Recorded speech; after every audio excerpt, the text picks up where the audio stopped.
A breakthrough in plasma physics may have just shortened the timeline for limitless, clean energy.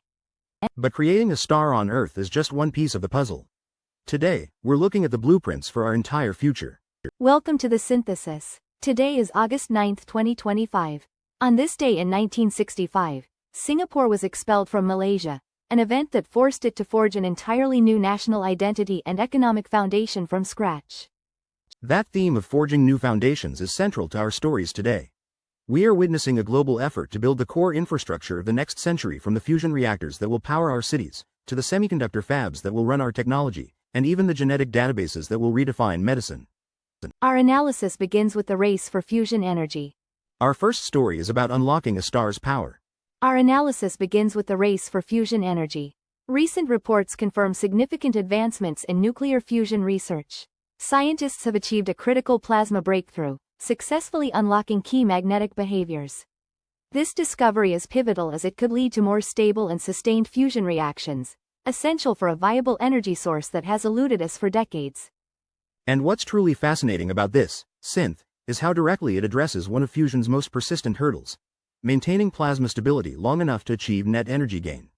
For years, containing superheated plasma was a primary theoretical challenge. This breakthrough, understanding these specific magnetic behaviors, represents a profound step in practical containment, moving us closer to a controlled, self-sustaining reaction. Concurrently, the United Kingdom government has announced a new, aggressive research fellowship program, explicitly designed to fast-track the development of fusion energy. This initiative signals a deliberate, coordinated national push, aiming to accelerate progress toward harnessing this virtually limitless power source with unprecedented speed. This dual progress, the scientific breakthrough and the governmental commitment, is incredibly synergistic. It indicates a strategic shift from pure fundamental research to a more integrated effort to bring fusion online. Now, it's important to note that while some outlets, like The Cool Down, use enthusiastic language, calling it a game-changing program, and The Power, virtually limitless, the core news reported by Interesting Engineering regarding the plasma breakthrough and the UK fellowship is robust and scientifically sound. However, despite these promising steps, the transition from lab-scale experiments to grid-scale power generation still faces immense engineering challenges in material science, cost, and infrastructure. While the scientific feasibility inches closer, economic viability and large-scale deployment remain the next frontier. Next up, the Great Chip Migration. Switching gears, our next focus is on the intricate global supply chains critical to our digital future: semiconductors. The U.S. semiconductor industry is at a pivotal moment, with the Semiconductor Industry Association, SIA, actively advocating for policies designed to make domestic chip production significantly more cost-competitive. This marks a deliberate effort to reverse decades of offshore manufacturing trends. And synth, this aggressive push for domestic production, often termed onshoring, is being intensified by various geopolitical factors and ongoing analyses of potential future trade policies.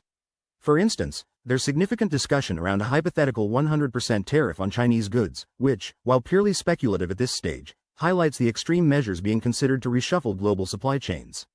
Now, it's crucial to acknowledge the nuances here. While some experts suggest this kind of tariff could dramatically accelerate the migration of Taiwan's critical semiconductor manufacturing to the United States, that specific impact remains an expert opinion or forecast. It is an unverified claim, representing a predictive model rather than a confirmed policy outcome or event.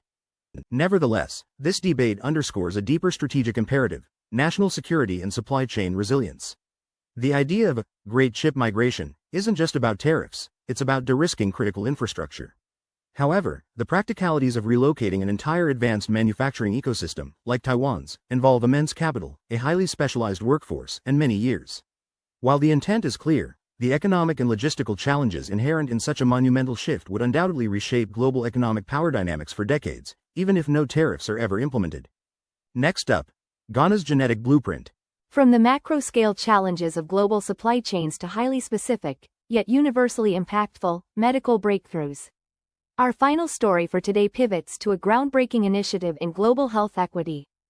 In a significant move to address a critical global research disparity, Ghana has officially launched Africa's first comprehensive genetic database specifically for cancer research. This landmark project directly tackles the severe underrepresentation of genetic data from populations of African descent in global medical studies, a gap that has historically hampered the development of truly universal treatments. And synth, the implications of this cannot be overstated. Current genomic databases are overwhelmingly skewed towards individuals of European ancestry. This means that personalized medicine, particularly for cancer, has inherently been less effective or even miscalibrated for diverse populations globally, especially for those of African descent. Ghana's initiative is not merely about collecting data, it's about building foundational infrastructure for equitable health outcomes. By providing a robust dataset that reflects the genomic diversity of African populations, it ensures that future therapies, drug developments, and diagnostic tools are genuinely optimized for everyone, regardless of their genetic background.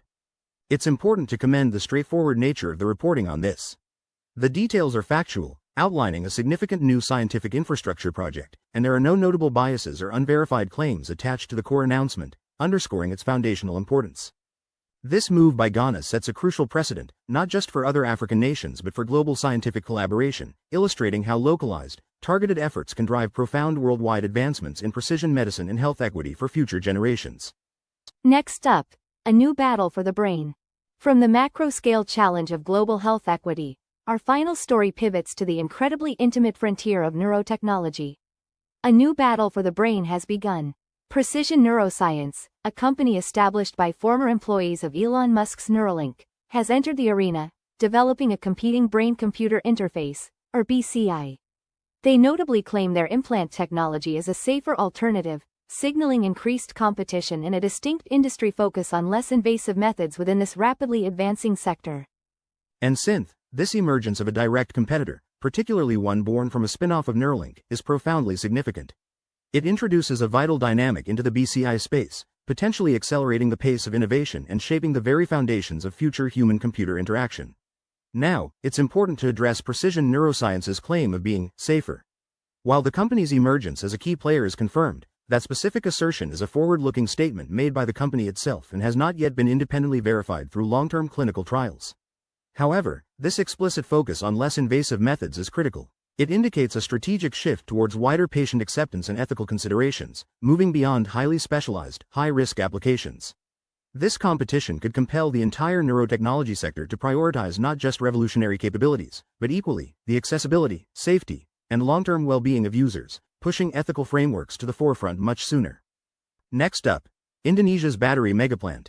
From the incredibly intimate frontier of neurotechnology, our final story shifts focus to a monumental investment in renewable energy infrastructure. Indonesia is set to become a global hub for electric vehicle battery production. Chinese manufacturing giant CATL has announced a massive $6 billion investment to establish a new plant in Indonesia. This facility will be entirely dedicated to producing electric vehicle batteries, a strategic move poised to significantly reshape the global EV supply chain and bolster the transition to more stable, renewable energy-powered grids. And this isn't just a financial investment, it's a strategic geopolitical play, leveraging Indonesia's rich nickel reserves, a critical component for EV batteries. This project signals a deepening of the supply chain right at the source of essential raw materials, giving CATL a significant competitive advantage in the global market. Now, it's worth noting that some reporting on this uses quite laudatory language, describing the technologies as cutting-edge and predicting a transformation of the power grid. While the core claim of a $6 billion investment by CATL is concrete and verified business news, some of the broader, more effusive descriptions are more promotional in tone. Nevertheless, the sheer scale of this investment underscores the accelerating global race for control over the EV battery supply chain, moving beyond just manufacturing to securing raw material access. This could position Indonesia as a central player in the future of sustainable energy, but it also raises questions about environmental impact and local resource management as these mega projects scale up. Next up, quantum computing's contract. From monumental investments in physical infrastructure, we now shift our focus to the digital frontier of the future, quantum computing. Quantum Computing Inc., ticker symbol QUBT, has recently experienced a significant surge in its stock value. This comes on the heels of securing its first government contract with the National Institute of Standards and Technology, NIST, coupled with a major chip order. This marks a pivotal commercial milestone for the company and has substantially fueled investor interest within the quantum computing sector. And this combination of a prestigious government contract and a substantial chip order provides a critical validation point for QUBT, not just in terms of revenue, but in signaling trust in their technology by a leading scientific agency like NIST. It suggests that quantum computing is slowly but surely moving from purely theoretical research into more tangible, commercial applications, even if they're still nascent. Now, it's particularly important to dissect the nature of the coverage surrounding this news. While the core fact of the NIST deal is undeniably verified business news, much of the surrounding media, specifically an AOL article, is heavily slanted towards stock performance and explicit financial advice. It presents the information as a direct stock recommendation, which, as journalists, we must classify as speculative and not objective reporting on the underlying technology itself. Nevertheless, this financial interest does highlight the intense anticipation surrounding quantum computing's potential. However, it's crucial to remember that despite these commercial milestones and investor enthusiasm, the path to widely applicable, scalable quantum computers still faces immense engineering and algorithmic challenges. The future prospects, lauded in financial articles, are still heavily reliant on significant breakthroughs beyond just a single contract. This tension between market speculation and scientific reality remains a core dynamic in this emerging field. Next up, AI's economic shockwave. From quantum computing's commercial milestones, we now pivot to the tangible economic impact of artificial intelligence. AI is increasingly attributed as a key factor in major corporate restructurings, notably the recent 12,000 job cuts at Tata Consultancy Services, TCS. Concurrently, industries like agriculture are actively debating the pros and cons of integrating AI into their daily operations, highlighting the technology's dual role as both a disruptor and a tool for efficiency. And synth, this story encapsulates the fundamental paradox of AI's integration into the economy. On one hand, it's driving unprecedented efficiencies and opening up new frontiers for productivity, as we see in the agricultural sector's discussions around optimization and resource management. On the other, it undeniably prompts significant workforce displacement, challenging established employment models across various sectors. Now, it's important to note that while experts are indeed attributing these 12,000 job cuts at TCS to AI, the exact degree of AI's influence versus other broader economic factors or strategic corporate shifts isn't definitively quantified in the available information. This attribution, while plausible, remains an expert interpretation rather than a direct, singular cause, and we should be mindful of other contributing elements. Nevertheless, this debate underscores a critical long-term transformation. As AI automates existing roles, it simultaneously creates entirely new categories of jobs, particularly in AI development, maintenance, and ethical oversight, forcing a monumental reskilling challenge for the global workforce. This isn't just about isolated job losses, it's a fundamental redefinition of human value in the labor market, prompting governments, educational institutions, and businesses to rapidly adapt their strategies or risk leaving large segments of the population behind in this swift technological evolution. Next up, the lunar nuclear race. From the economic restructuring driven by artificial intelligence, we now shift our gaze to humanity's next frontier: space, and specifically, the moon. NASA is increasingly prioritizing what some are terming a lunar nuclear race. This strategic shift involves the aggressive development of compact nuclear power sources for lunar operations. This technology is deemed essential not merely for generating electricity but for supporting long-term human missions, powering permanent habitats, and enabling robust scientific research, underpinning a sustained human presence on the moon. And synth, this isn't just about providing a power source, it's about fundamentally altering the paradigm of lunar exploration from temporary, resource-limited visits to truly permanent, self-sufficient outposts. Nuclear power offers consistent, high-output energy, critical for overcoming the deep freeze of the 14-day lunar night which renders solar power useless. It's also vital for energy-intensive activities like in situ resource utilization, extracting water ice or regolith for building materials, which is essential for any long-term habitation. Now, as the report's notes acknowledge, the phrase, lunar nuclear race, is indeed somewhat sensationalist. While it evokes Cold War-era competition and certainly underscores the geopolitical significance of lunar resources, the underlying fact of NASA's strategic focus on developing nuclear power for lunar missions is accurate and well documented. It's less a race against a specific nation and more a collective global push against the immense challenges of sustaining human life off-world. This renewed focus on lunar nuclear power also represents a crucial stepping stone for future deep space missions, like to Mars, where solar power is even less viable due to distance.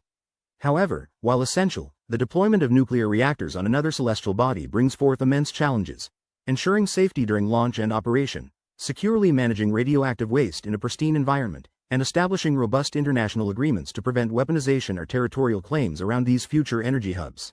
The success of this initiative will not only define humanity's long-term presence on the moon but also set critical precedents for resource management and international cooperation in the vastness of space, shaping the future of off-world exploration.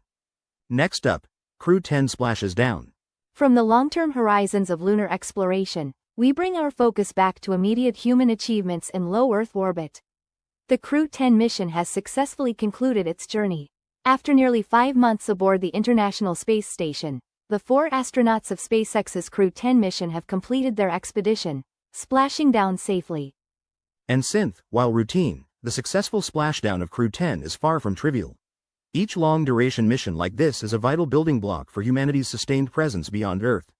These expeditions are critical testbeds, not just for scientific research in microgravity, but for understanding the physiological and psychological impacts of prolonged spaceflight on human beings. The data accumulated from hundreds of these missions, from Crew 1 all the way to Crew 10, informs everything from advanced life support systems to new countermeasure protocols for astronaut health. It's this continuous, methodical accumulation of operational experience that makes ambitious future endeavors, like lunar bases or Martian colonization, increasingly viable. The reliability of these routine operations underscores the maturity of our space capabilities, turning what was once extraordinary into a testament to persistent engineering and human endurance. Indeed, a testament to both human endurance and technological precision. Another successful mission concluded, providing invaluable data for the future of space exploration. Next up, nature's toughest teeth. From the boundless expanse of space, we now pivot to the intricate wonders found beneath the ocean waves. A new study has unveiled the astonishing secrets behind the durability of chitin teeth, a type of marine mollusk. This research confirms their composition as one of the hardest and most resilient materials known in nature, insights that could inspire ultra-durable synthetic materials. And synth, this isn't just a biological curiosity, it's a profound step for materials science. The chitin's teeth, utilizing goethite mineral nanofibers, offer a direct blueprint for biomimicry. Understanding nature's nanoscale engineering of extreme hardness and wear resistance could revolutionize how we design everything from industrial tools to medical implants, offering solutions far more resilient than current synthetics. Crucially, the scientific rigor here is commendable. The study's findings are meticulously detailed in published research, and its potential applications are directly grounded in demonstrated properties. There are no unverified claims or notable biases. The report is purely focused on the scientific breakthrough itself, which provides a very solid foundation for this news. While replicating nature's complex self-assembling processes at scale remains a challenge, this research fundamentally alters our approach to material design. It suggests a future where engineers draw directly from biological playbooks, leading to a new generation of supermaterials that are not only stronger but potentially more sustainable. This truly is a groundbreaking intersection of biology and engineering. Indeed, unlocking nature's ancient secrets for tomorrow's innovations. Thank you for joining us on the synthesis. Next up, a left-handed view. From the intricate wonders of natural engineering, we now shift our focus to the intricate wonders of the human brain. New neuroscience research has unveiled fascinating insights into how left-handed individuals process visual details. The study indicates a distinct difference compared to their right-handed counterparts, suggesting that handedness could be directly linked to variations in how the brain's hemispheres handle specific visual processing tasks. And synth, this isn't merely an interesting observation, it's a significant step towards understanding the brain's lateralization in a more nuanced way. For years, we've known about hemispheric specialization, the left brain handling language, the right spatial awareness, but how handedness might influence these fundamental processing pathways, particularly for vision, adds a crucial layer to our neurological map. This research provides concrete evidence of how our dominant hand might correlate with distinct neural architectures for visual perception. Importantly, the findings from this study are straightforward and robust, published in a peer-reviewed scientific journal. There are no unverified claims or notable biases attached to the core research, making it a highly reliable piece of information for the scientific community and beyond. This discovery could have profound implications beyond just basic neuroscience. It might lead to new approaches in education, allowing for tailored learning strategies based on an individual's handedness and corresponding visual processing strengths. Furthermore, it could contribute to early diagnostics for certain neurological conditions by identifying subtle differences in visual processing patterns. While the study highlights a specific variation, it fundamentally opens the door to a broader understanding of how individual neurological traits, even something as common as handedness, profoundly shape our perception of the world and interact with our cognitive functions, urging a more personalized approach to brain science and even human-computer interfaces. From the infinitesimal structure of a mollusk's tooth to the immense power of a star, today's stories show a world actively forging its foundations. And that brings us to our question for you. Of all the foundations we discussed today, new energy, new supply chains, new data, new biology, which do you believe will most profoundly reshape our world in the coming decade? Let us know your thoughts in the comments below. And if you value this kind of analysis, be sure to like, subscribe, and hit the notification bell to join us for the next episode of The Synthesis. The Synthesis is an independent production. All sources are available in the description. We'll see you next time.